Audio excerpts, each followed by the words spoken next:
This is Asia Trade. I'm Shery in Tokyo. The top stories this hour. Asian stocks set to open mixed as traders weigh a rebound in U.S. equities. The yen rally loses steam following intervention from the U.S. and Japan amid speculation of more joint moves. President Trump says his latest offer of talks is the last chance for Iran. Tehran denies direct negotiations with Washington, but says talks over Hormuz are ongoing. Mitsubishi and Nissan in focus after both automakers reported earnings, with Nissan's quarterly profit beating the street. Take a look at what we're setting up with. I'm Haidi, Stroud-Watts here in Sydney, and of course looking like a lot of cross currents of uncertainties for markets today. Of course, we're still contending with the question of where some of these tech-heavy, AI-heavy stocks go next after the recent volatility. We saw Asian stocks dropping again in the Monday session, Korea shares sliding again after what was momentarily a record rally following last week's frenetic sell-off. But this is a setup here as we had that last trade when it comes to the S&P 500, 1.5% higher, closing near a record high, I should say, when it comes to US stocks on these broader hopes that we could see that US-Iran deal, despite not a great deal of detail coming through on that front either. When it comes to Japan futures, we're looking a little bit more optimistic, about 1/4% higher. Dollar yen, though, as Shery mentions, is really what we're watching at the moment. At that 157 level, holding steady in US hours trading after speculation of further intervention that we saw potentially happen. So we are really kind of working to see how much more action we could see from Japan, the US Treasury, in terms of how they're working together to shore up the yen, and fundamentally whether that's going to carry through to any kind of sustainable gain for the currency. As I mentioned, we are watching these Iran talks, and oil at this point is holding on to most of those declines. Brent crude last traded lower by just about 5%. New York traded crude looking a little bit more muted, though. This as we continue to kind of watch for further developments on these talks. Steady, though, as she goes when it comes to crude prices after the biggest drop in a week. As we said earlier, President Trump saying that this could be Iran's last chance. Shery. Yeah, let's actually get more on the broader markets with Bloomberg MLive strategist Mark Cranfield. And Mark, I want to start with you with the levels of the Japanese yen, given, of course, that spike that we've seen in the last few days. Do we have more to go here in terms of Japanese authorities coming back into the markets if we do see these gains unwind? Already in today's session, we're seeing losses of about 0.1%. Well, we've got a couple of issues to deal with there. One is this so-called 3-day window that the IMF has, and the the Japanese authorities may have used it up already, considering that they started intervention last Thursday. They acted again on Friday. They may have intervened in Asia yesterday. That's still unconfirmed.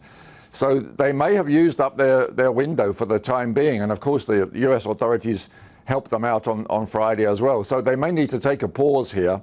Otherwise, they will risk losing their status as a developed currency. So that is up in doubt. But of course, what traders really want to hear from is the Bank of Japan. It's been radio silence from Governor Ueda in terms of whether he's ready to do more in terms of lifting interest rates to support the currency. Markets are beginning to price for the fact that now the September meeting is a toin toss. Traders are thinking there's a possibility, but they really want to hear from BOJ officials to say that they're ready to do something, to act earlier, to tighten monetary policy, and that will help the Japanese yen. Until they do so, it's very much a one-sided situation where you've got currency intervention but no change in monetary policy. Until the two come together, you're not going to get a sustained gain in the Japanese currency, and that's what people are waiting to hear from. Until we do, we're going to be back into a range trading situation. Also, significantly, with all that intervention, they still didn't push dollar yen below the 155 line, which a lot of people are seeing that as the pivot area. If we don't go below 155, we haven't really broken the trend of dollar yen gradually creeping higher. So really, it's up to the Bank of Japan. They need to make it clear that they are ready to do their part to change interest rates to support the currency. Until they do, we may have already seen the best we're going to get in terms of intervention. I was going to say, Mark, has a window of opportunity there very swiftly closing for the Bank of Japan? Because we actually heard potentially what would have been a good setup from the currency chief in Japan yesterday, right? Saying that there was sort of this tacit understanding in terms of working with the BOJ, but we haven't heard anything from them. They're dealing with a pretty difficult set of circumstances in terms of decision making towards further tightening. Yeah, I mean, we saw that only one person dissented at last week's Bank of Japan meeting, which was a slight surprise. If you look at the Bloomberg Economics, have this fantastic graphic which shows how many hawks, how many doves there are in the Bank of Japan. And for once, there are far more hawks in theory than there are doves at the Bank of Japan, and yet only one of them asked for an immediate interest rate hike.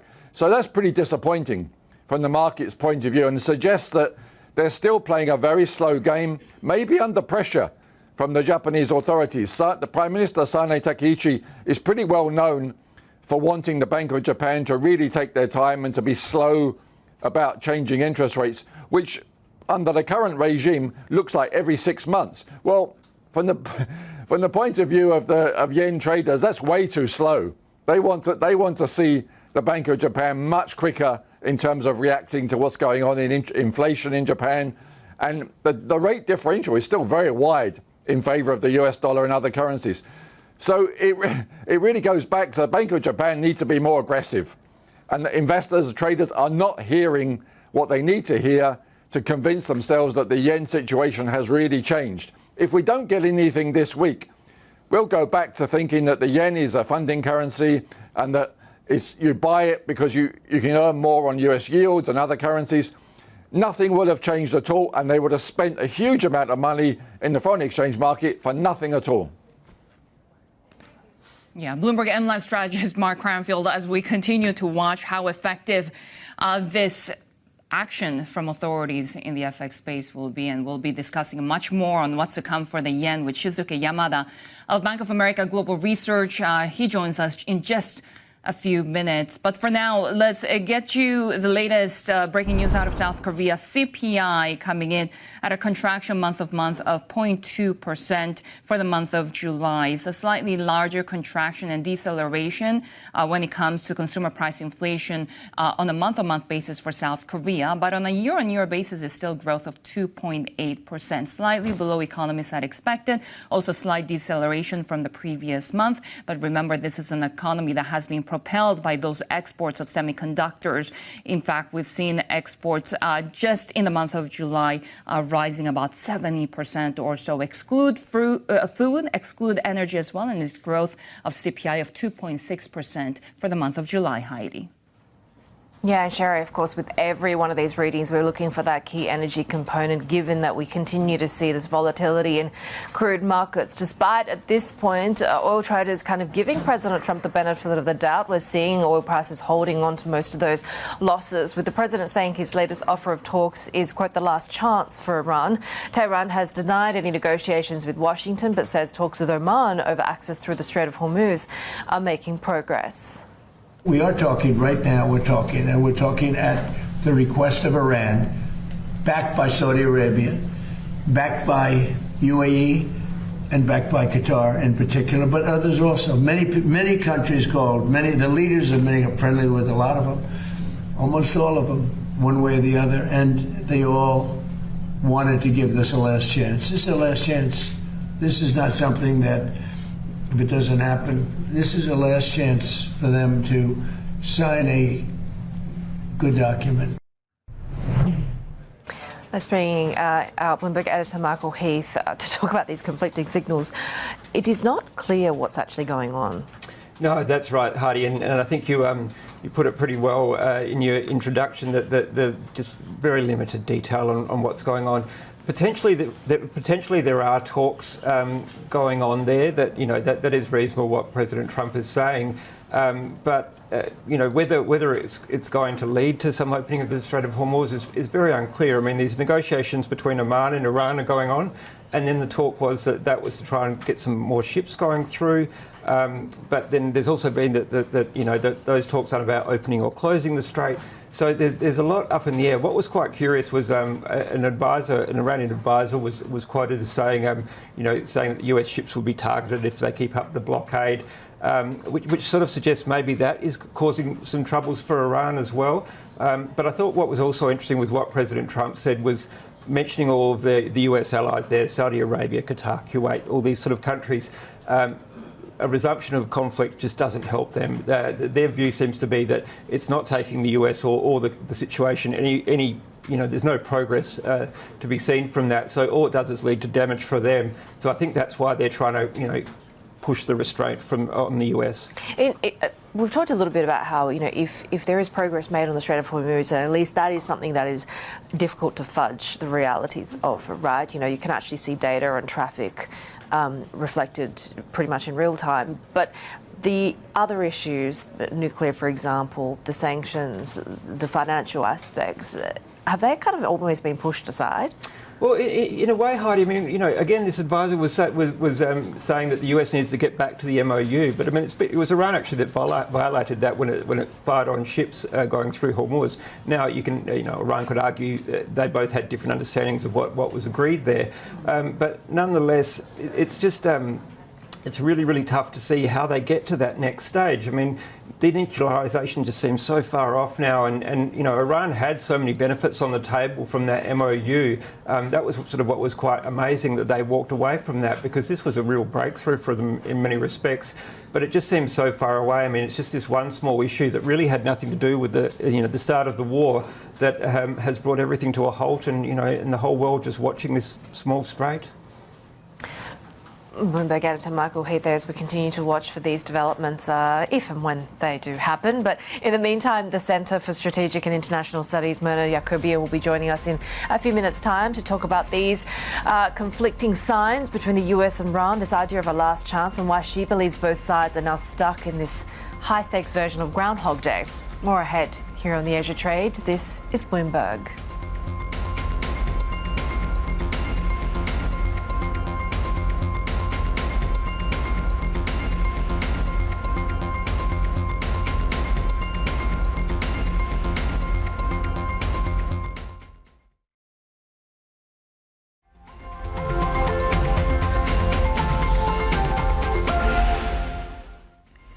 Take a look at how the Japanese yen is trading mid 157 level, under pressure, a 0.1% against the US dollar. This, of course, as we continue to follow authorities perhaps intervening in the market. Speculation right now that we have continued to see authorities spending about $53 billion on Thursday, perhaps $34 billion on Friday, according to Bloomberg analysis of BOJ accounts. And you can see right there the pairs against other currencies, the euro gaining as well against the Japanese yen. Let's discuss what's happening here in the FX space and bring in Shusuke Yamada, Chief Japan FX and Rate Strategist at BofA. Great to have you back. Thank you. I mean, it's exciting few days just following the Japanese yen. Is there space for authorities to do more? Yes, I think this time the authorities are determined to really break 155, the key level. If they fail this time to break that level, then I think the market will see, the authorities have exhausted policy options. So the fact that they started this intervention means they are strongly determined to alter the market demand-supply balance. And I think that change will happen once 155 is broken. And also, it's a coordinated intervention. No, right? I was going to say, I mean, aren't the stakes higher now that the U.S. has gotten involved? You have joint intervention for the first time in 15 years or so? Exactly. So the cost of failure is pretty big this time. And that's why I think we have to assume they are determined to do whatever it takes to change the market dynamics. And coordinated intervention really removes the hard limit on intervention associated with unilateral intervention, that is the balance of foreign reserves Japan has.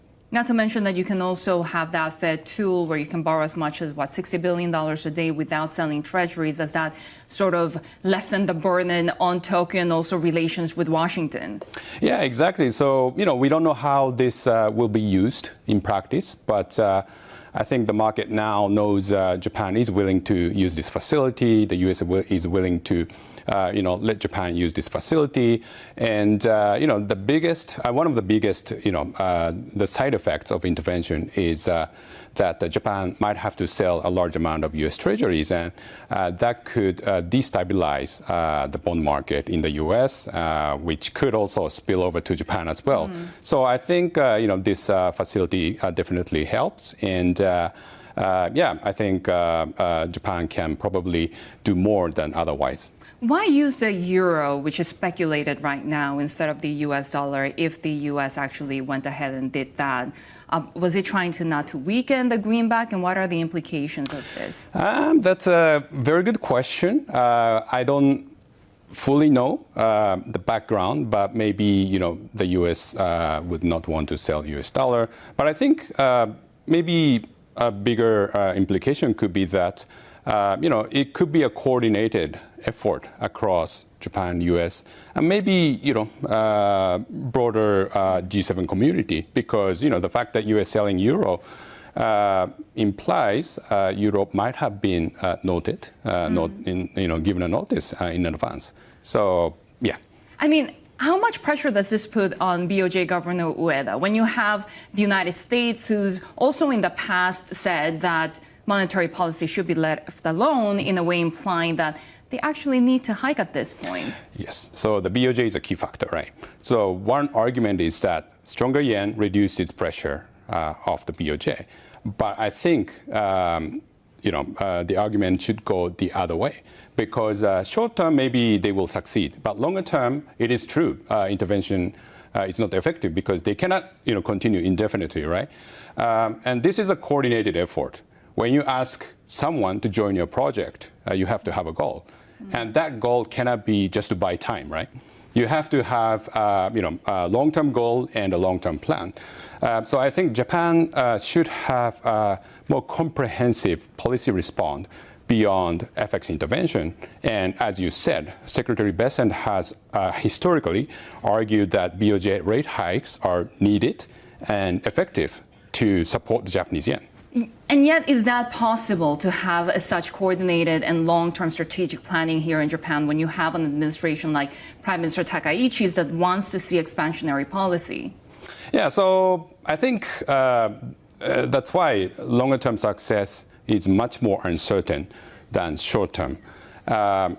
So here, what they need is faster BOJ rate hikes, maybe more balanced fiscal policy.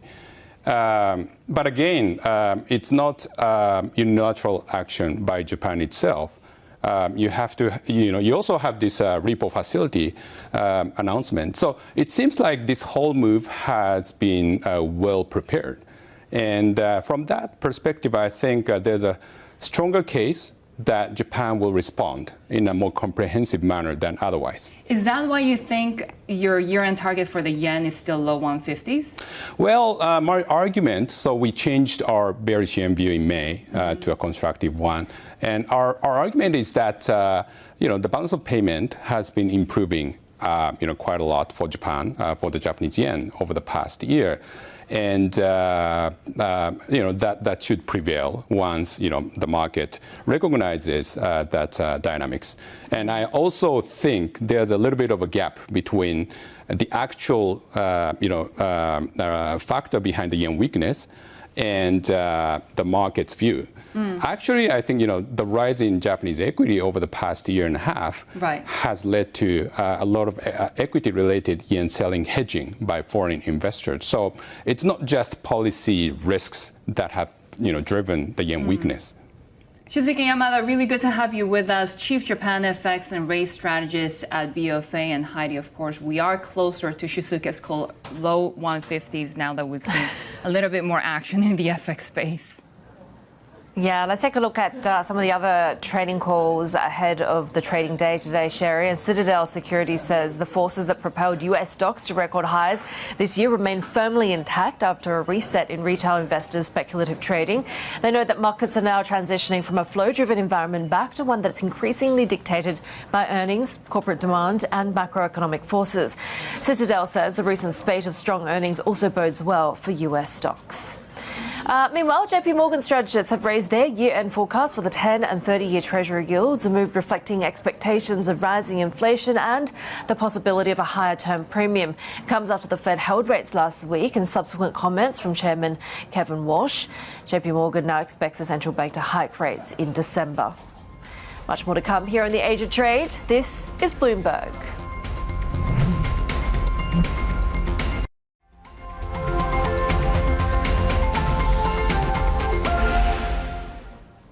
Well, Hugging Face's CEO says a hack involving OpenAI could have been worse had it not been for the company's cybersecurity measures. That's after some OpenAI models compromised its internal systems last month. Clement Delangue spoke with Bloomberg's Ed Ludlow about his AI concerns. Probably one of the biggest risks in AI is concentration of power, right? Like it's concentration of powers, capabilities, wealth in a few organizations.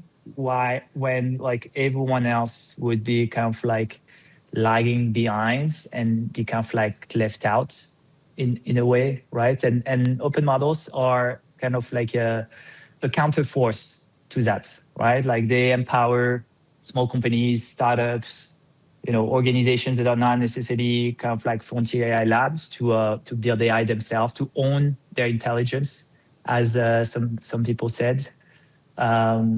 And I think that's one topic that policymakers need to focus on a little bit more than they've been focusing on so far. So hopefully this letter kind of like puts the topic more prominently on their desk.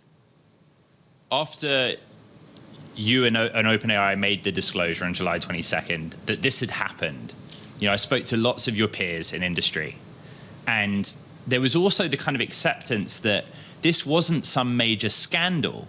OpenAI has a lot of power. The closed models themselves are powerful. But generally speaking, industry said, we want to see the frontier labs doing this, doing these tests and evaluations of their capabilities, and then disclosing when something goes wrong. Just react to that, in that sentiment towards the events of that week. I don't agree at all with that. Like we don't want any company in the US running cyber attacks against other companies. This is a crime. This is illegal for a good reason. Because if you create a world where everyone is allowed to run cyber attacks against everyone, we're in for a lot of trouble. Hugging Face CEO Clement Delangue speaking with Bloomberg's Ed Ludlow there.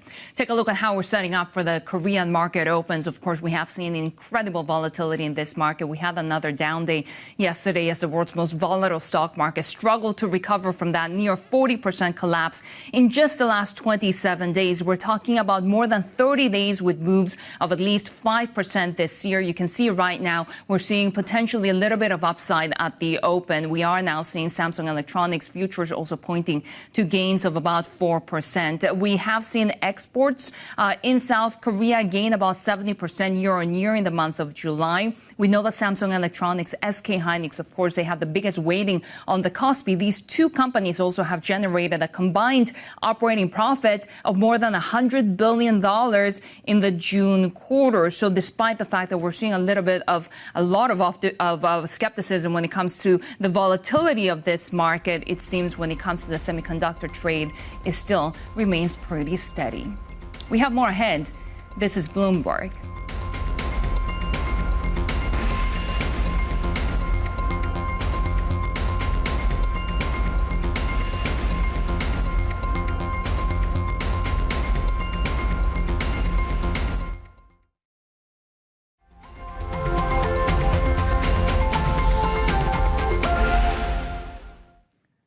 Heidi, we're firmly watching what's happening to the Japanese yen, of course, after that spike that we saw in the Monday session, leading to speculation about another bout of intervention. This, of course, following what we've already seen on the Thursday session, Friday session as well.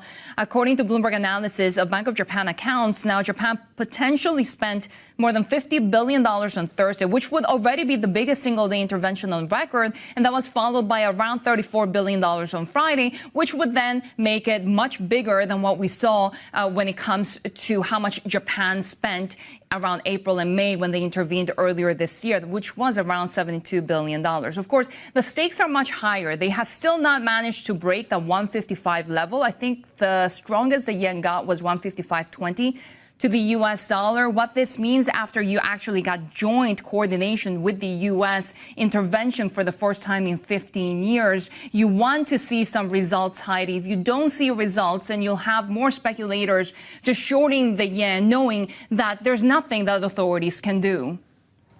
The return on their investment, if you will, if you look at it that way, or the bang for their buck, it doesn't look that great at the moment, right? Because they've got two options. One is that you keep on going in with the sustained intervention. Can they afford to do that? And there's a sort of diminishing returns because it's only sort of half of the puzzle. The other half, obviously, is getting some commitment from the Bank of Japan on what they can do to really change the fundamental values of the yen versus, of course, that the disparity and the divergence we continue to see with the US. But that's obviously one we're watching. We're also watching that in the context of what it means for Japanese exporters, right? I guess the one bright spot that we have seen out of just the excessive yen weakness. But watching that in the session, we've also seen Nikkei futures at the moment just turning to the red, about 0.25% lower. This despite, if you're comparing, I guess, Korea and Japan at the moment, this is obviously a little bit of a safer place to be, despite some of the downside in stocks like Kioxia at the start of the week. But we do have a lot of strategists coming out and saying, look, there's better value perhaps at this point to be found in Japanese equities. We're also watching, of course, the picture when it comes to what the US is doing. Nasdaq futures actually looking a little bit more brighter, 0.2% higher. We had the S&P 500 finishing close to another record high there, despite, of course, the ongoing concerns over the geopolitical situation. Take a look at oil, really pretty valiantly hanging on to those losses, right? New York traded oil still down by 0.5%. Brent had closed lower by almost 5%, despite, Shery, not a great deal of detail as to where we're at when it comes to this US-Iran situation. Yeah, especially since President Trump says that his latest offer of talks is a last chance for Iran, and he's now called off an attack on the country. Iran has denied negotiating with the U.S., but says talks with Oman over the Strait of Hormuz are making progress. Let's actually bring in Mona Yacoubian, Director and Senior Advisor of the Middle East Program at the Center for Strategic and International Studies. Mona, great to have you with us. Can you just help all of us understand where we are at in this conflict? You know, it's a dizzying turn of events. We really are seeing a cycle of escalation, military escalation, announced potential breakthroughs in diplomacy, which then don't materialize, and then a return back to the threats. And that's exactly what we've witnessed over the weekend, where we saw first some very significant threats being leveled against Iran by President Trump, threatening to go after major energy infrastructure in Iran. But then he calls the strikes off again at the last minute, saying that there could be a diplomatic breakthrough. Iran then denies that they are having direct talks. And now we're hearing again an escalation, at least in the president's rhetoric. Unfortunately, this has become an all too familiar cycle with respect to this conflict. Why is the president not moving through and following through on his threats? Is the cost just way too high, especially at a time when Iran is actually ready to take the hit? I think that the president has certainly been receiving many calls from Gulf allies and partners who raise deep concerns about what Iran would do if the U.S. struck in massive strikes against Iran's energy infrastructure. It's fairly clear that Iran would not hesitate to retaliate, hitting American companies, Gulf infrastructure installations, energy installations all across the region. And therefore, I think this is why you keep seeing the president walk up to the brink of those threats, but not following through on them. Every time he does it, though, however, I think Iran takes away the message that the U.S. is weak and that Iran has the upper hand in this conflict. And the upper hand on fundamentally different objectives out of this war, right? Especially when it comes to what happens to the Strait of Hormuz. Can the international community accept what Tehran wants, which is control of the waterway? Well, I think Iran de facto has control over the Strait of Hormuz. I don't see a return to the status quo ante. And so the question is, what is the way forward? Is there some sort of compromise? And, what is Iran willing to accept? What would some kind of an agreed upon channel or passage to the Strait look like? There has been discussion about potentially modeling it after the Strait of Malacca and how that is administered. But it seems fairly clear that Iran is not willing to relinquish its control, and it would be very hard to compel it to do so militarily. It would come, I think, at great risk to U.S. forces in the region. Beyond this immediate conflict around Iran, what precedent does this set on the global stage, especially about the U.S. as an international actor and a mediator of sorts when it comes to global peace? Well, I think it raises questions about U.S. credibility and reliability. In particular, when we see these dramatic swings from promises of diplomatic breakthroughs to very significant threats of military action, it comes off both to adversaries and allies alike that the U.S. is not a reliable partner in the case of allies, and in the case of adversaries, that the U.S. Doesn't make good on its threats. And so really it's a loss to U.S. credibility on both sides, and it does raise bigger questions about U.S. leadership across the globe.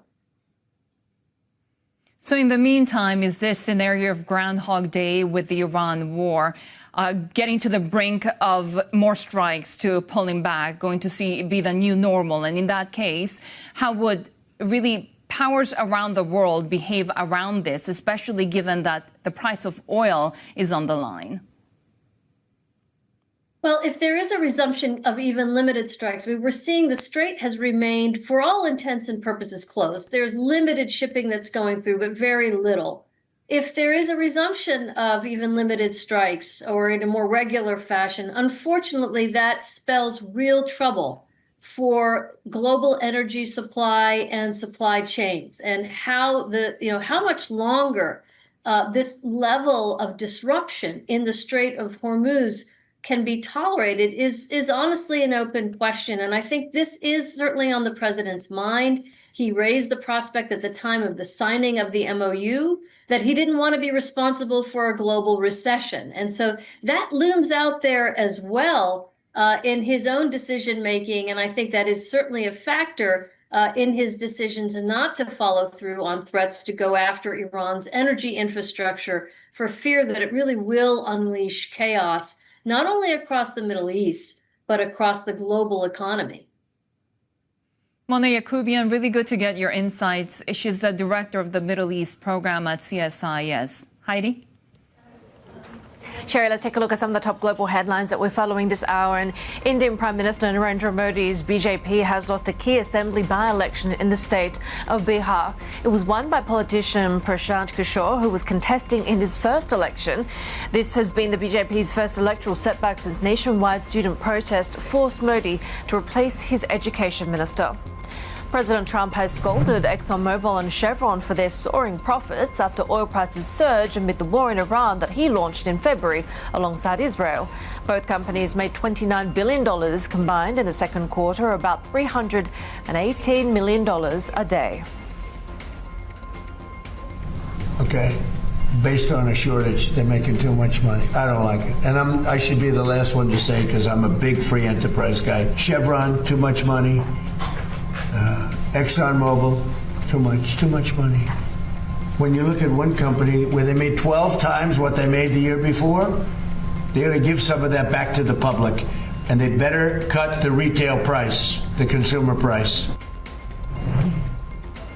on the other end of the spectrum when it comes to price action. We are watching iron ore sinking to the lowest level in more than a year amid these ongoing concerns about a major physical trader of the commodity. So futures, when it comes to iron ore, retreating by as much as 2.3% in Singapore trading. That was the lowest intraday level since early July 2025. And we've seen this sort of confluence of pressure factors for iron ore, worries about deteriorating steel industry fundamentals, weakened Chinese mill margins, slump construction. That broader old China economy slowdown story has been really key. But this latest move, Vitol Group and Cargill had ceased doing business with Radiant World over concerns over fake invoices. More ahead on the Asia trade, this is Bloomberg.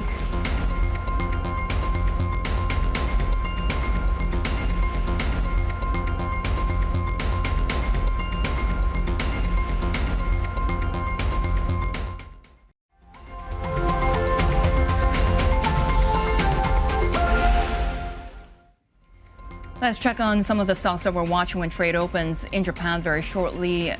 We're focusing on Japan's automakers as well as the financials. Earnings reports are trickling in against a backdrop of the weakening yen, not to mention efforts to try to support it. Banks have so far performed. We're talking about the Topix Banks Index up about 33% this year, while automakers, in fact, have been under pressure. Let's actually discuss the shares of Nissan and Mitsubishi after both reported earnings on Monday. Nissan logged $497 million in operating profit for the quarter, exceeding the street.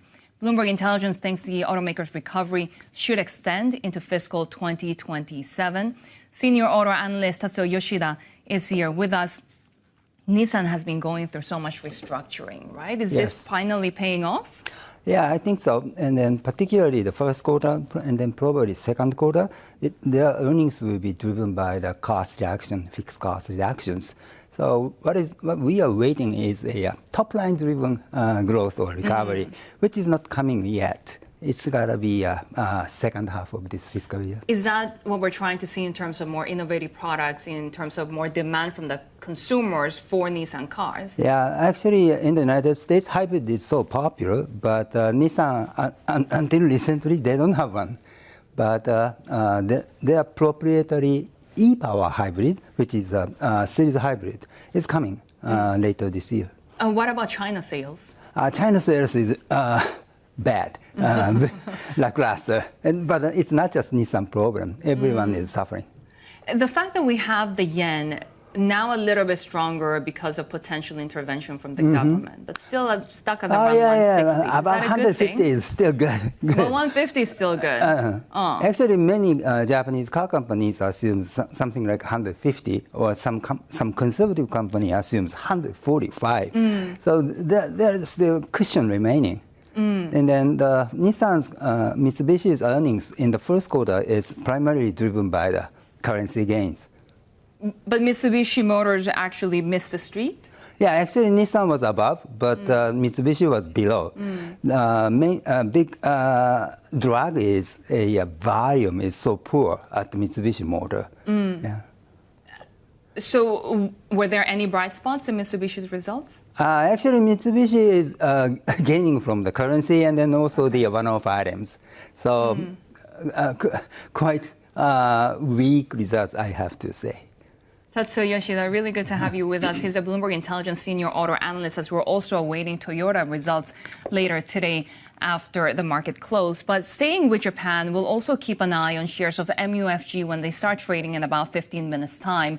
The banking giant reported a profit beat, capping another bumper quarter for Japan's biggest banks. For more, let's bring in our Asia Investing and Finance senior editor, Russell Ward. Russell, not necessarily surprising when it comes to another good number for another bank. That's right, Shery. Very stunning earnings really across the board for the mega banks. Yesterday, MUFG capping off a great earnings season with record quarterly profit. All the three banks beat the analyst estimates, and they're all on track to post another year of record earnings. That would be a third straight year of record earnings, so a very good start to the year for them. What's driving these gains? The biggest driver, of course, is the net interest income. That's coming from stronger loan demand as the Japanese economy reflates. There's a lot of demand from the corporate side. And then on the other side of that, of course, is the Bank of Japan's rate hikes have allowed more margin on those loans. So, yeah, more loan demand, and also those loans are more profitable. So that spells out to, higher net interest income. Very active capital markets as well? Yeah, absolutely. Investment banking is going well, not only for the mega banks, but for Daiwa and Nomura as well, which also posted very solid earnings. Nomura had, I think, the highest quarterly earnings in 24 years. And of course, those firms are also benefiting from the activity in the stock market. The equity trading boom that drove Wall Street earnings has also been benefiting the Japanese banks as well.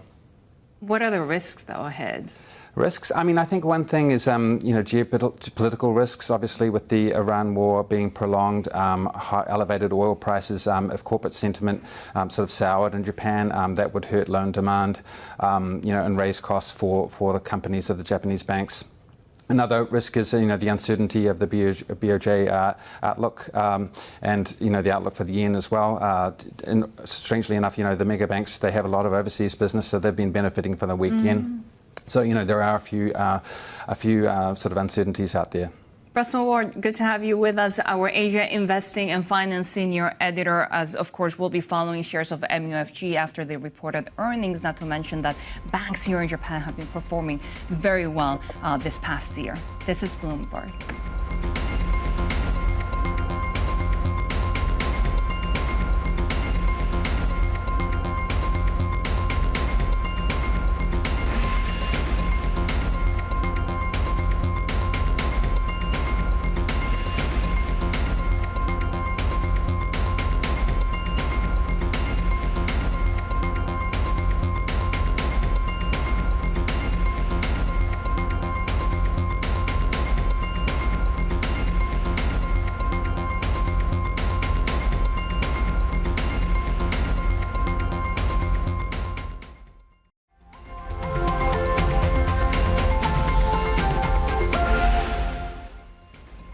Watching Amazon in the after hours after Jeff Bezos filed to sell just over $4 billion in stock. So we are seeing Amazon on the way down there.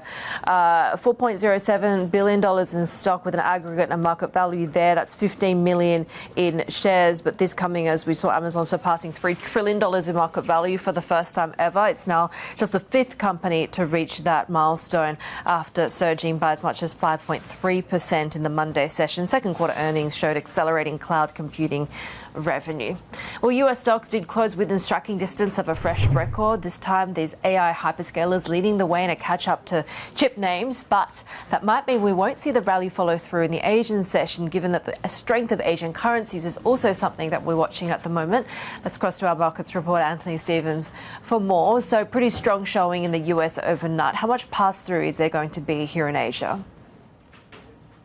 Yeah, we've gotten so used to the fact that a strong US means a strong Asia, and early indications from Korea are quite reasonable after yesterday's sharp drop. But you're becoming more aware now of this rotation dynamic within the US tech trade, where hyperscalers are doing well. Their results season validated their cash flow, so the market is a lot more reassured that they have money to burn on the AI build-out. Now, the valuation of what they're spending on has retraced a little bit when Chinese competition is taken into account. So you start to see this repricing of semis as cyclicals and repricing of hyperscalers as structural. And that's a big shift for the market to process. And you're seeing some of the long-short indicators of pain really flare up in the US. So the long-short baskets of hedge fund VIPs versus most shorted that Goldman maintains, that is seeing a sharp drawdown. You're also seeing hedge fund performance come through, and that's quite bad from July. We knew it was going to be bad, but you can see that tech specialists suffered disproportionately versus some of the multi-manager pod funds. So this kind of pain trade has to be watched in terms of rotational dynamics, and it also impacts the early signs of emerging market outperformance versus the US. That looks much harder to accomplish when stocks like Microsoft, Meta, and Amazon that are mostly US domestic stories start to outperform. That's a very high bar for Asia to clear. Be it you're talking about data centers or chips, we're not quite done yet when it comes to the debt financing binge, right? At least according to Citadel. Yeah, what was interesting is that tied into some of the hyperscaler earnings stories, right? They do have the cash to put to work on this front, but also they need to tap debt markets. Debt markets are actually quite tight again in the US specifically on the IG side. And it's, even though it has weakened a little bit recently with some of these concerns about the Chinese LLMs, they're still very tight versus historical. So the bond market is going to be continuing to be busy into the back end of the year. But who the market decides to reward with this funding and who they decide to spend it on is going to be the big trade for the second half of the year. It's not going to be that everyone can come to the market at the same levels. For example, you see quite a bit of CDS dispersion in the US hyperscalers, and who they give that money to is also getting dispersed, with people doing more custom chips and less just buying the same hardware as everyone else. So this trade is getting a lot more complex into the second half, but the money continues to flow in the AI space. It's just where it goes. That's what investors are tracking now. So given the hyperscaler performance, those results, can we see Asian AI capex plays win, at least in the long run? Yeah, it feels like it's possible in the long run, given the analysts' kind of reaction post-earnings, right? We're seeing a very strong upgrade cycle. You know, the Korean memory makers, for example, are seeing a lot of support from the street. They continue to be almost entirely buys. We saw the same thing in TSMC. MediaTek was limit up after earnings. So in terms of some of these structural AI plays, definitely there's a lot of street-side support in terms of earnings growth. Now, in terms of some of the more bottleneck cyclical plays that aren't being treated as structural, that debate remains very live, and there's a lot of earnings kind of divergence from the analyst community. CXMT is actually a really good case in point where analysts are really sharply divided on the future of that stock. Markets reporter Anthony Stevens there in Hong Kong. Let's take a look at some of the headlines we're following from the corporate space. And Palantir shares rose in late trading after the company raised its full-year revenue and income forecasts and reported second quarter sales that toppled Wall Street estimates. The software developer and military contractor boosted its outlook after what CEO Alex Karp called otherworldly commercial demand. Karp also described the quarter's performance as staggering. Nuclear startup Valar Atomics has raised $1 billion in a funding round that was led by Sequoia Capital, valuing the company at $6 billion, including the money being invested. Valar says the funding will help it scale production of small modular reactors. The company is developing factory-built nuclear plants aimed at powering data centres and industrial sites. We do have the market opens in Sydney, Seoul and Tokyo next. This is Bloomberg.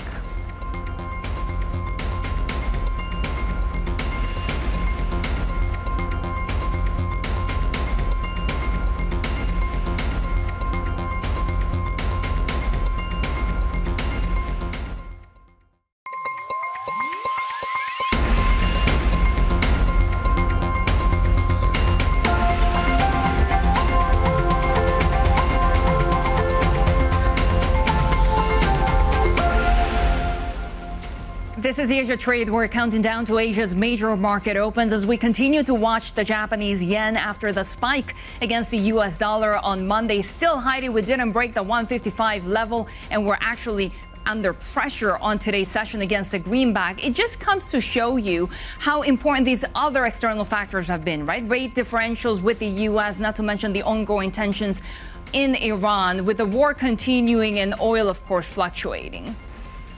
Yeah, that heavy lifting to be done by the Bank of Japan to complete this side of the yen intervention, right? But you said it, there's still ongoing geopolitical concerns. We are kind of seeing that brave attempt for oil markets to hold on to those losses. But at the end of the day, we're still waiting for more progress, particularly when it comes to these US-Iran talks.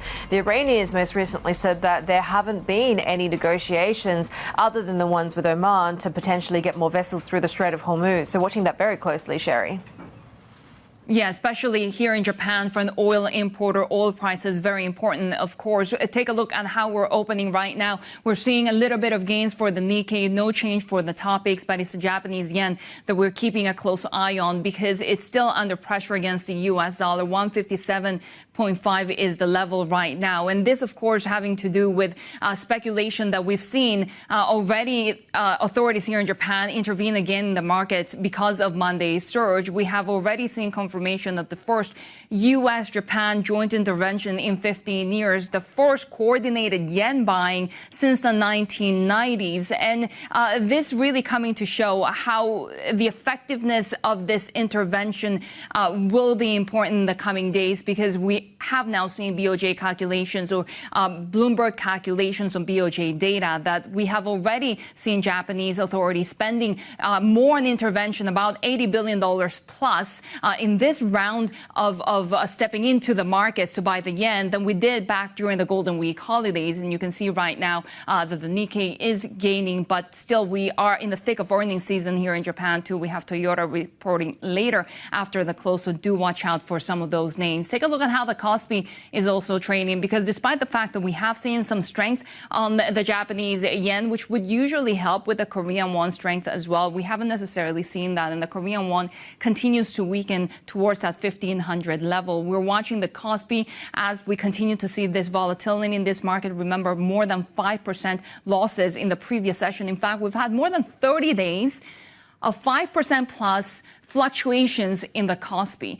For the Nikkei, it's been only around 4 days in the past year. So this comes to show you the immense volatility that companies like Samsung, SK Hynix, that take up about half of the Kospi, is really causing for the Korean market. Despite the fact that, of course, we have seen these two companies come out with a combined operating profit of $104 billion for the June quarter, despite the strength of really those exports coming from the semiconductor side of things, leveraged ETFs around single stocks, a lot of volatility in the AI trade, Haidi has given to such big fluctuations in this market.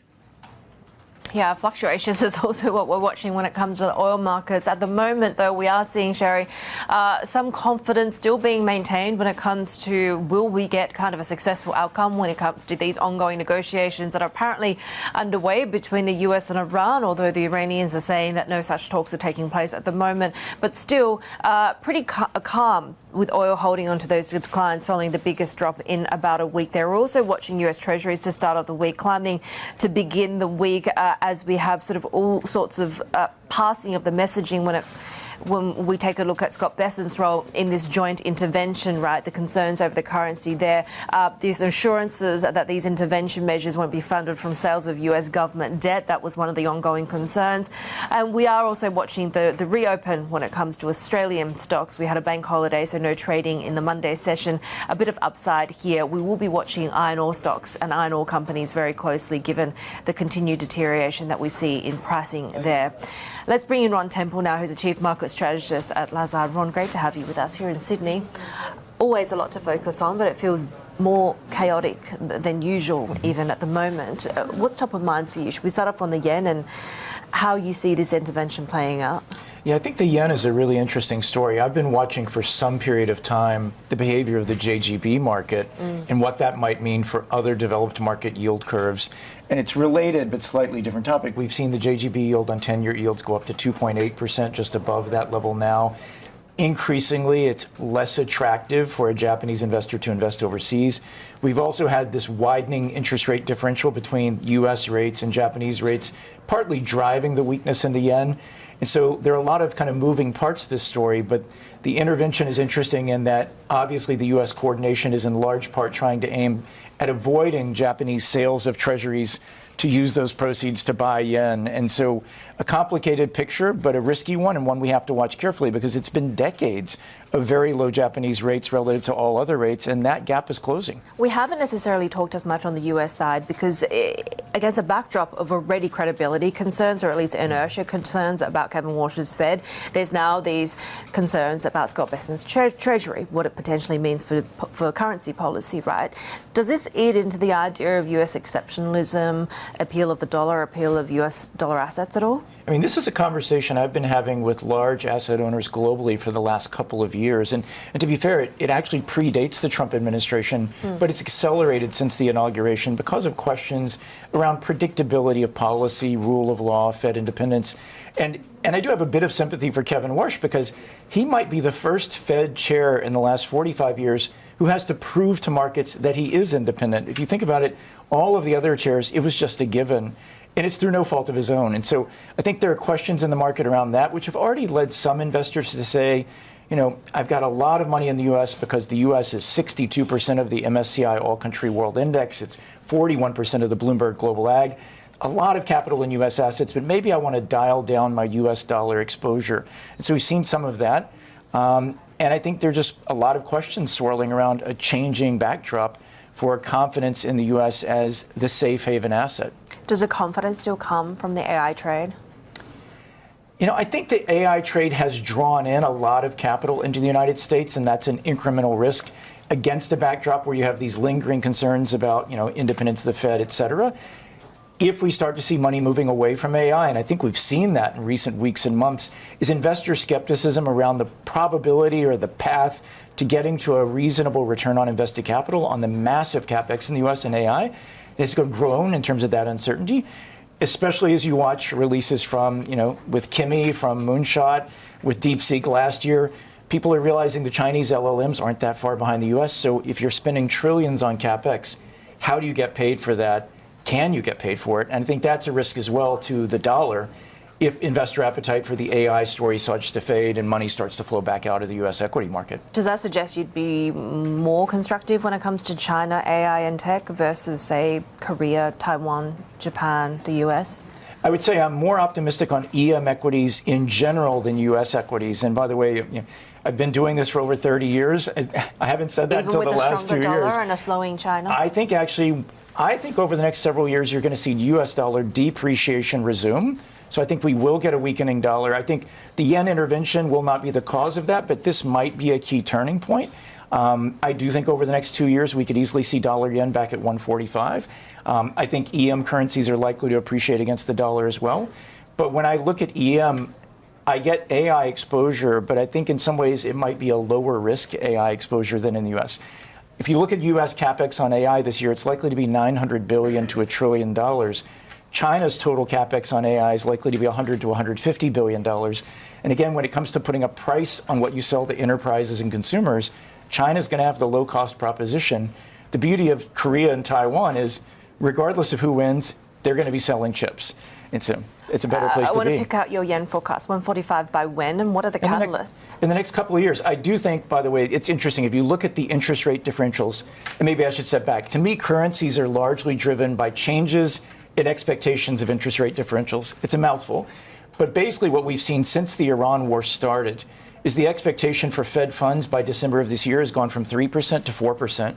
The expectations for bank rates, or the BOJ's primary rate, hasn't changed at all. So you've had a 100 basis point increase in the gap between expected U.S. rates and Japanese rates.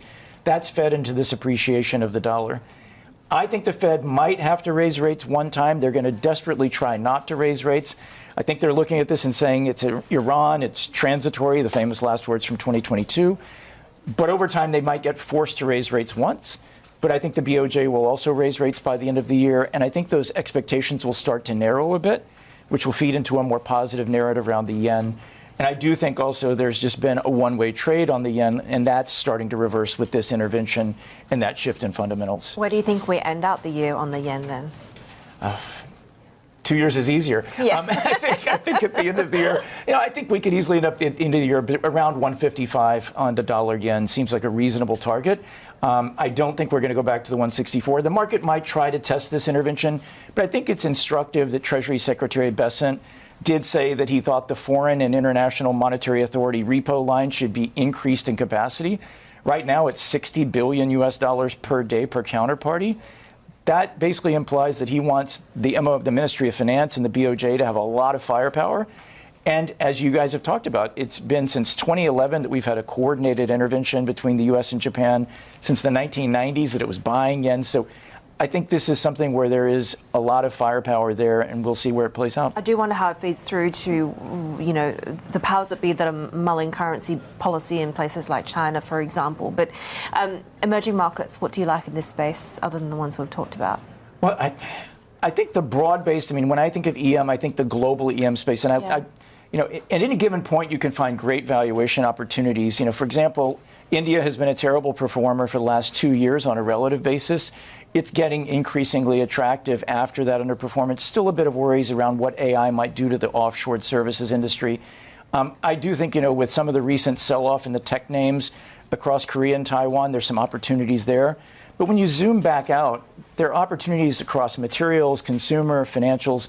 Part of why I like the EM index is it's a much more diversified earnings growth story than the United States across countries and sectors. And the S&P 500 trades at nearly 20 times earnings. EM is trading at just under 10 times earnings. And I should note, by the way, EM is underowned globally by large asset owners. And so there's a lot of runway there for increased allocations. Ron, always great to chat with you. I'll check in with you on that yen call a little bit later, I think, in the next 2 years.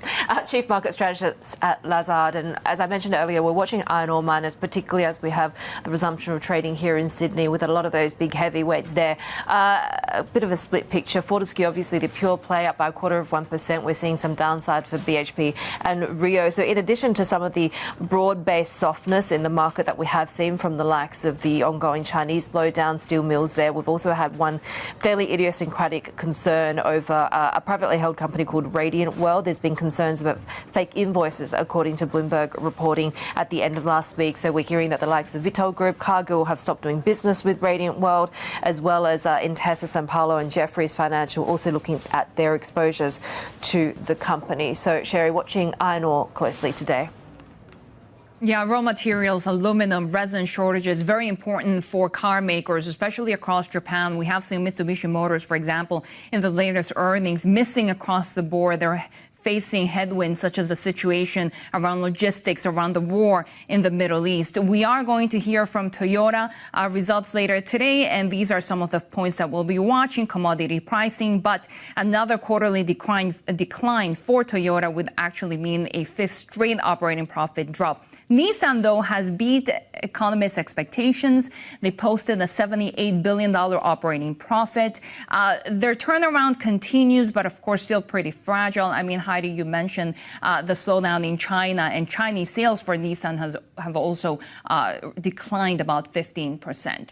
Different story for Japanese banks. Another record quarter. All three mega banks beat expectations. MUFG, one of the latest to report, their profit jumping 48%.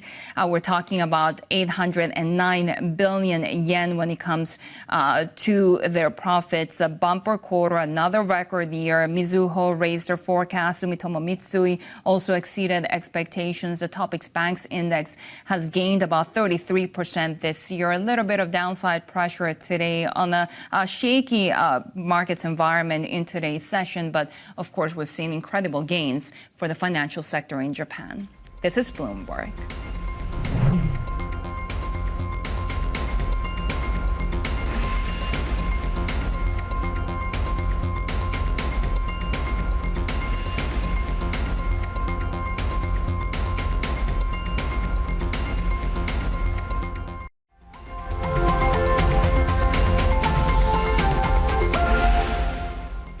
The Japanese yen under pressure today against the U.S. dollar, but still at around that 157 level after the first U.S.-Japan intervention in 15 years, the first coordinated yen buying campaign since 1998.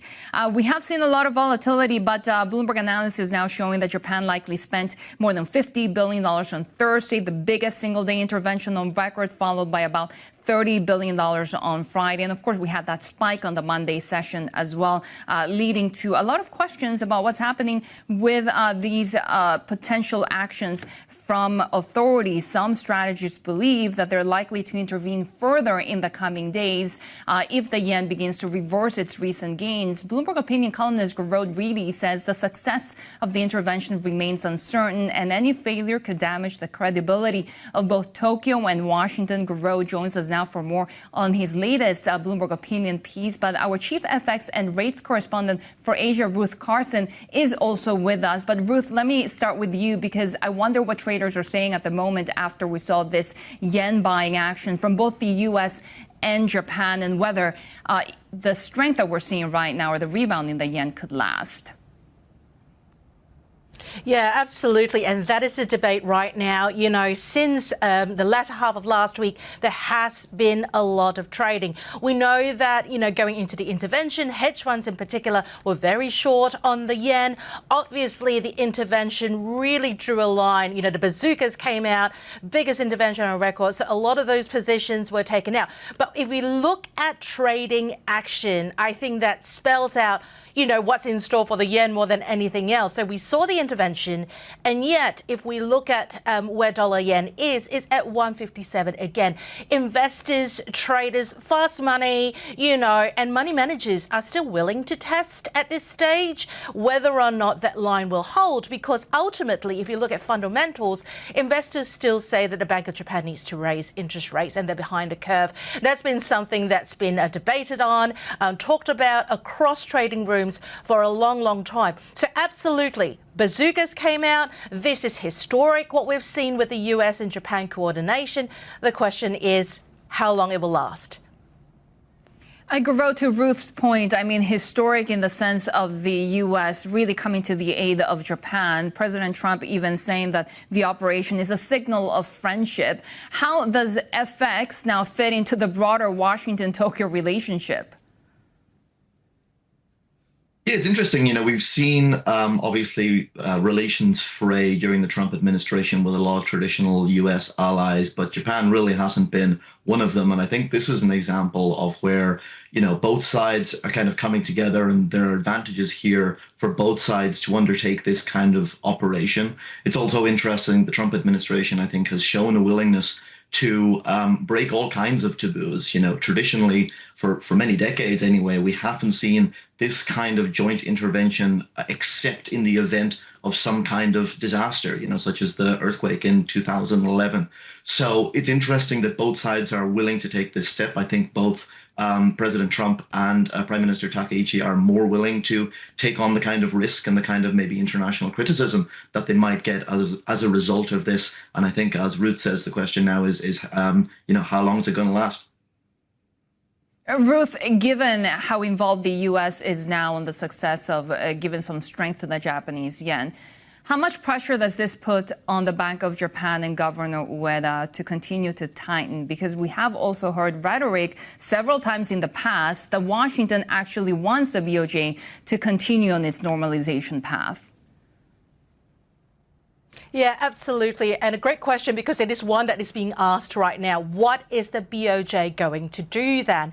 Is it going to let, you know, intervention do quite a bit of the heavy lifting when it comes to, you know, bolstering the yen? So speaking to strategists, speaking to money managers out there, if we look at WIRP Go, which is a function on the terminal, and you can look at what swaps markets are pricing, it's a coin toss still for the BOJ to hike in September. And in fact, in October, it's pretty much more than 95% priced in. Now, is this subject to change? Yes, I would say so, if indeed dollar yen trades lower again, if Japan and the US intervene again. So it's a bit of a chicken and egg question, right? Will the BOJ actually hike to bolster the yen, or does this give it breathing room, in fact, to assess the economic landscape? Garode, when we were talking about Japan intervening, and always people would say that Japan has a lot of firepower left, one of the key questions for me was how would Washington feel about it? Because yes, they have said that they support Japan's moves, but at the same time, if Japan is selling foreign assets, including treasuries, and yields rise over there, I mean, they won't be too happy. The fact that now they have this access to this facility where they don't need to sell treasuries, how powerful is this? Yeah, I thought that was the most interesting thing that came out of the statement yesterday. And it was, you know, the statement that Japan put out at 8 a.m. yesterday morning was very short, but it very much highlighted this FEMA repo facility. And I think, you know, that was clearly a signal, you know, to the market that Japan can use a lot of its firepower. Obviously, Japan holds, you know, it's the largest holder of treasuries in the world, you know, $1.1 trillion. Obviously, they don't want to sell too many of those to defend the yen. No one wants that. You know, the U.S. does not benefit from that. Japan does not benefit from that either. So this is, I think, a very clever way of sidestepping that argument and showing that there's a lot of ammunition there, as well as obviously, ammunition on the US side, and kind of removes, I think, one of the doubts that maybe people might have had, or at least, shall we say, it's an attempt to remove one of the doubts that people might have had about how sustained this operation can be. And yeah, it's certainly a very interesting move, I thought, out of the statement yesterday. The fact that the U.S. could have used euros instead of the U.S. dollar, how interesting is that, and does it complicate policy? Similarly, my interpretation of that was that it was a statement to say, yes, the U.S. is involved, but the U.S. is not using all of its ammunition yet. Obviously, the U.S. could use dollars instead of euros. Once again, as I say, the Trump administration and I think Secretary Bessent are willing to do things that are maybe a little bit bolder than previous administrations might have done. I don't know, exactly how the use of euros will be received in the EU, but it's definitely an interesting element and shows that they have more ammunition to come. Bloomberg's Garode Reilly and Ruth Carson as well. Great to get both of your insights. We have more ahead. This is Bloomberg.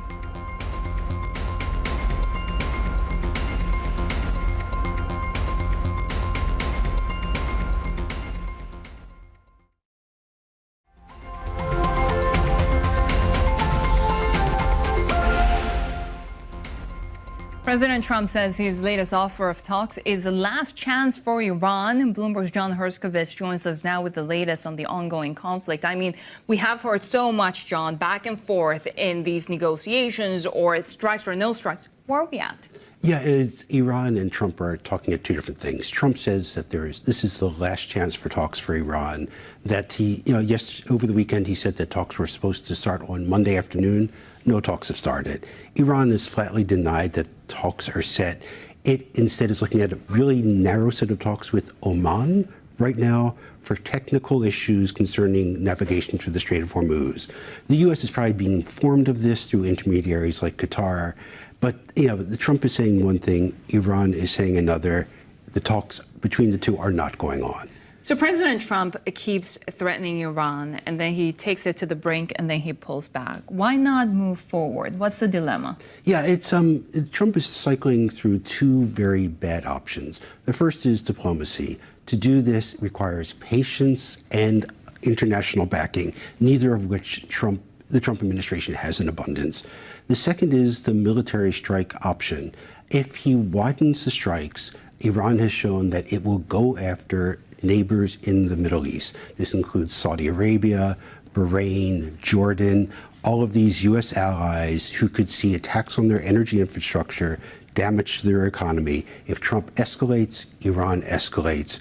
And this puts a lot of countries in danger, and oil supplies are also at risk.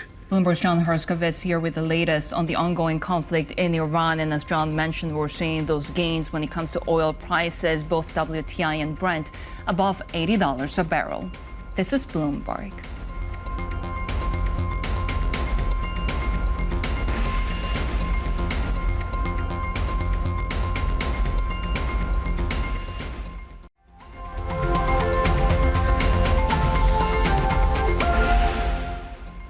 Take a look at what we're watching when it comes to just the first half hour of trade here in Asia. Volatility remains the name of the day. We're seeing the Kospi at the moment pretty flat, but really that volatility in the chip space, it really continues to persist after SK Hynix tumbled over 11% on Monday, looking now firmly higher, but local markets still trapped in just these wild price moves, right? The Nikkei 225 off by about 0.2% as we continue to watch the main story of the yen and where this sort of yen volatility potentially goes from here after the first US-Japan joint yen intervention in about 15 years. We're now also hearing that Treasury Secretary Bessent called for the Fed to boost its foreign and international monetary authorities repo facility to support the yen as well. So lots of moving parts here, but needless to say, we are seeing that fade when it comes to yen strength as a result of intervention without further action from the Bank of Japan being that key other half of this scenario. Here in Australia, we're seeing the first trading day of the week after Monday's bank holiday, up by 0.5%,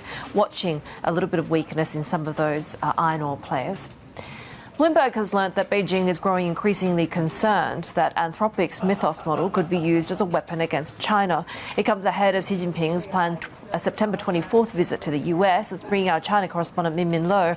So what specific concerns are Beijing worried about? Hey Heidi, yes, these cybersecurity capabilities of the frontier AI models have been concerning, right? Because a few days ago we reported about how Anthropic was able to hack into 3 companies and access information that was sealed in cybersecurity tests. So the concern is that these AI models will be able to gather data on Chinese users that could eventually end up in the hands of the US government. So sources have been telling us that this is a major concern, but China so far is not yet preparing any measures on companies like Anthropic, but they are preparing potential options in the event of sanctions from the US on Chinese AI models, for example, because remember, the suspicion is mutual on both sides, and Scott Bessent has previously floated the idea of sanctioning Chinese AI models that are found to be committing intellectual property theft. And this comes as, you know, the US has been accusing Chinese AI firms of distillation or using these US frontier models to train their own models as well. So what can China do? Well, it could potentially look at tit-for-tat retaliation, placing sanctions on these US AI companies in retaliation. But given that companies like Anthropic don't have any operations in China, these sort of moves will likely be more symbolic than impactful. It's certainly setting the stage for potentially a contentious meeting between the leaders next month. That's right, and sources are telling us that China wants to maintain that relatively warm atmosphere before President Xi's trip. The two sides will be discussing that trade truce, which is widely expected to be extended. But of course, the tech issues continue to heat up, right? Because the US is now weighing potentially tightening China's access to these US AI technology even further, and Anthropic has emerged as a key advocate of that, calling for keeping out these high-end chips out of China as well. And meanwhile, just recently, the US has started banning these new models of Chinese or foreign-made robots and power inverters, so further expanding the scope of this tech race as well. And China also still reserves the capacity to hit back when it comes to rare earths. So again, lots of things for the two sides to discuss. Bloomberg's China correspondent Min Lo there. Well, staying with China, and the equity bond and FX markets will be set for a busy day today. Tech innovation continues to drive equities. The broader macro environment looking a lot more complicated, though. Let's take a look at the setup ahead of the start of trading in Hong Kong and broader China. Let's bring in our Bloomberg Markets reporter, Anthony Stevens. So, you know, as we've talked about, there is that element of course, the Chinese tech and AI space being one of the disruptive forces that has unleashed some chaos in some of these other markets. But what's going on internally here? Yeah, China is starting to look a little bit more like the US overnight, where you have the HS Tech, the China hyperscalers of Baba and Tencent, to a lesser extent Kuaishou, Baidu. These names doing really quite well, and the chip space coming back on a valuation concern around being, going back to being cyclicals. And this ties in quite nicely with the Chinese LLMs and their performance and their kind of optimization of the limited resource that China does have. So is China actually resource constrained looking into 2027 and 2028, or are these Chinese hyperscalers going to be able to start charging for their quite fast improving AI products? That seems to be the debate in the markets here. You see Tencent, for example, breaking out over its 100-day moving average. There's a lot better technicals on the HS Tech than there are on the Chinex. So that trade within Chinese equities is going to be super interesting as this week progresses. You're seeing some early weakness again in Korea, coming off quite a strong open. So there is a lot of uncertainty around the chip trade and a lot more certainty around the hyperscaler trade on the equity side of things. What are we watching when it comes to bond markets? Yeah, I was quite shocked actually to see that Chinese bonds, government bonds, have outperformed Chinese equities over the last 10 years by quite a handy margin actually, despite the huge volatility in MSCI China. So Chinese bonds have been a very material outperformer, quiet outperformer, especially against the rest of Asia, and a lot of that is driven by the FX strength. Now with the yen also being under intervention watch, that FX strength is going to be very interesting to watch on a relative basis. How much further does China want its currency to strengthen when it has an opportunity to weaken the currency relative to Japan and Korea? So that's going to be something interesting to watch. Chinese government bonds have futures now. That activity is going to be more closely watched, given that we can trade futures a lot easier than we can trade China government bonds. So that market will start to shed a lot more light on China's macro situation. And that macro situation has got completely more complicated. It's not getting any simpler. Yesterday you saw the PMI being quite weak despite the market being strong. So what part of the Chinese economy is chugging and which is struggling, that is going to be very important to watch on Chinese bonds.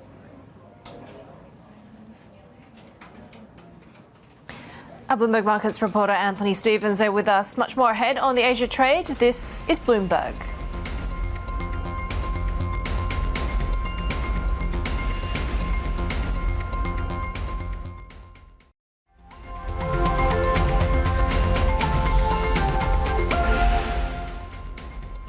Australia's housing market downturn is worsening, with prices declining in June and July by the most since December 2022.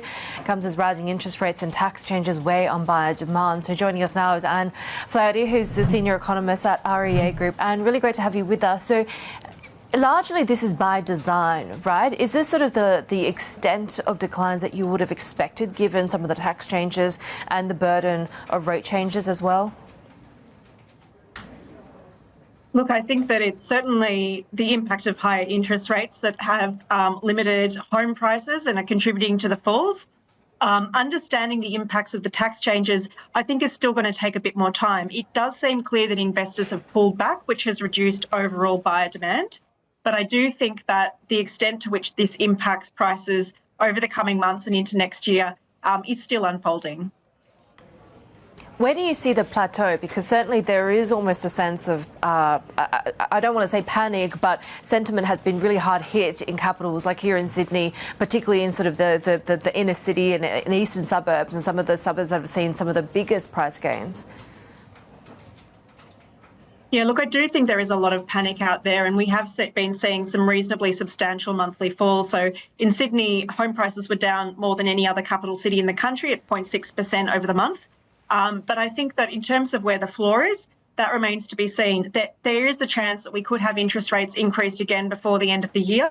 And if that does happen, that could increase the rate of home price falls. But also, at the moment, there's still a lot of uncertainty. And I think that we're likely to continue to see prices fall through to the end of the year. Whether those falls continue into next year as well, I think it's going to have a lot to do with the total stock of homes on the market, what happens with interest rates and inflation, and of course, what the final fallout of the budget ends up being once this sort of panic starts to subside a bit. Sticky inflation, of course, remains a key concern for the RBA, but now there is a concern that they're getting into this situation where we're going to see household confidence being impacted so much by the property market. Do you think this is going to be the next conundrum for the RBA and potentially prompt, as Bloomberg Economics is predicting, a sooner than expected cycle of easing? Well, one of the reasons why we've seen such short property price downturns in recent years is to do with the fact that interest rates have been decreased, which has led to that recovery in home prices. We're in a situation now where inflation looks like it's going to be high for quite some time. So even if we see interest rates hold steady, we're not looking at rates coming down over the short term. So I think that buyer budgets are still going to be constrained for quite some time. Of course, where interest rates sit has a very strong impact on how much buyers can borrow. So until we do see interest rates start to come down, or perhaps see a significant slowdown in homes being listed for sale, I think that there's certainly capacity for further house price falls. We've already started to see the flow-on impact when it comes to consumer-facing stocks, for example. There's real concerns that that's going to eat into that part of earnings season. Have you started to see the pass-through in the data on consumer confidence, household spending, retail sales and the like? Look, consumer sentiment has been quite weak. However, we actually did see a slight improvement in terms of that overall consumer confidence in June. So I think that as far as time to buy a dwelling goes, you know, on realestate.com, we are still seeing a lot of buyers monitoring the market. So there's still a lot of interest out there. But I think that what we're seeing is that transaction activity has slowed down. And a part of that is to do with fewer investors in the market, but it's also to do with buyers like first home buyers, upsizers, biding their time until prices fall further when they might get a better deal. What's also interesting is at the moment you're seeing this real mismatch in the market, right? Prices are falling, sellers' expectations are not being met, but buyers' expectations perhaps are not being met either because we're seeing a lot of unsold housing stock. When it comes to the point of these tax changes, which is to drive greater housing affordability, to kind of, you know, dispense that housing across a broader sector as well as to add rental capacity, do you see that working? Well, in terms of affordability, lower home prices do make things more affordable. In terms of rental capacity, though, I doubt that this is going to be the outcome. I think that new dwellings, which the government is hoping that investors flock to new dwellings, they make up a very small share of the total number of dwellings out there. And actually, the majority of new housing being delivered is extremely expensive new apartment developments and house and land packages in outer areas. So in terms of adding the supply of affordable rental properties in those inner and middle ring suburbs, we're not seeing much of that at the moment. And with this decrease in incentives for investors, we're likely to see that those kinds of rental properties become increasingly constrained and rental vacancy rates tighten, which could push rents even higher than they are now. Taking into account what market expectations are of what the RBA does by December, which at the moment I think is a sort of 50-50 chance of one further hike by the end of the year, where do you see home prices potentially stabilising? Look, we think it's going to come down to how long it takes for these impacts to flow through. And I think it's also going to really depend on the market. What we've been seeing is a bit of a different trend in terms of those properties that are at the more affordable end, those properties in particular that come in between in the price thresholds that are available through the government's 5% home deposit scheme, they are more resilient. Some of those areas are still continuing to record growth, whereas the more expensive suburbs where people typically have to take out larger mortgages that make them more susceptible to higher interest rates, those are the areas that have been seeing the stronger falls and are likely to see falling home prices for longer. And really great to have you with us, Anne Flaherty, who's the senior economist at REA Group. We'll have more on Australia Ahead. That's every Tuesday at 10:40am if you're watching in Sydney, 8:40am if you're catching us in Hong Kong. Plus, you can tune into the Bloomberg Australia podcast, delving into the biggest stories shaping the country's role in global business. You can find that on Apple, Spotify or Bloomberg.com. More ahead here on the Asia Trade. This is Bloomberg.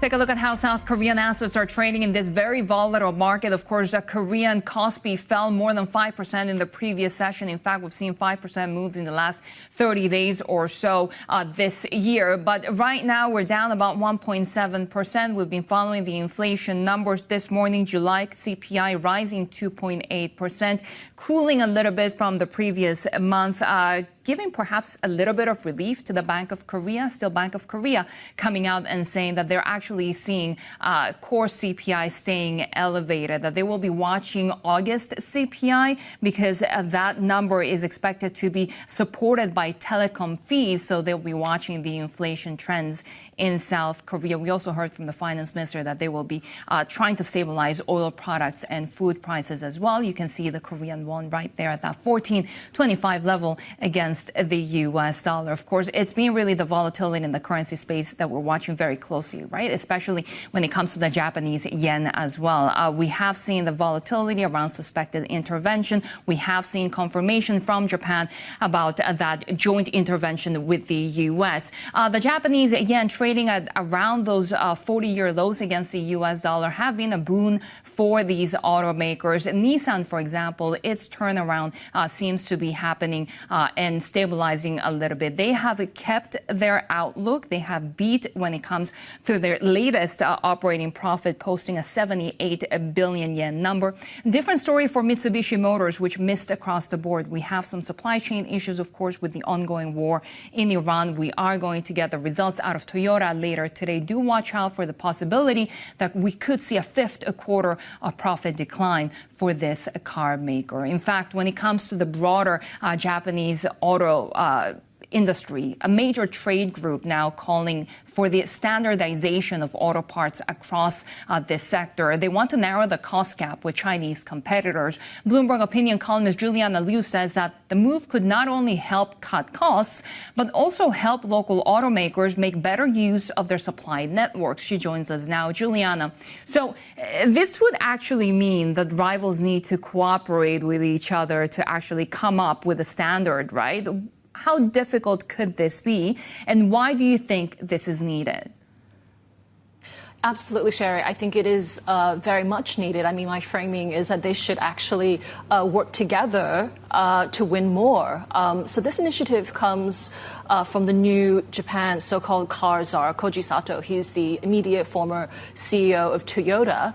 And he's been giving interviews saying that the association that he's now chairing, in addition to his current role as vice chairman of Toyota, is that Japan's car makers would be working together to standardize essentially thousands or even tens of thousands of widgets that car buyers or drivers like you and I would never really think about or would never really notice. These could be fasteners, nuts and bolts.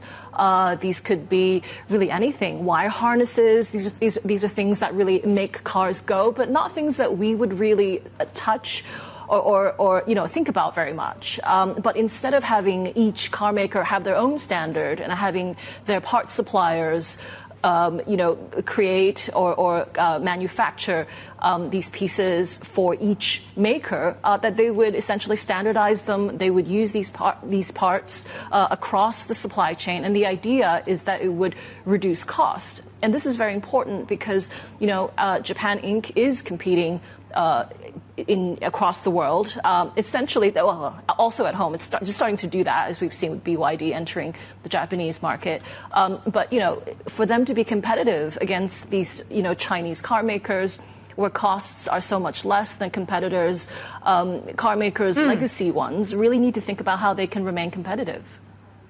Especially in an environment when you're seeing more protectionism, more tariffs as well. How could standardization help secure Japan's position globally, especially when it comes to also protecting its supply chains in Southeast Asia? That's right. So, we've seen tariffs in the U.S. and the EU, and they are necessary. But what it does is it buys time. It doesn't actually help those legacy car makers be more competitive. They have to come up with those ideas themselves. And I think this is a very, very good one coming from Japan. And I think they could also, if these parts are standardized, it helps not just Japanese parts makers, but also the parts makers that Japanese car makers work with when they're overseas. They are the big incumbents in terms of exports. Of course, now having been overtaken by China, but they're still very strong in Southeast Asia, although Chinese competitors are coming up very, very quickly as well.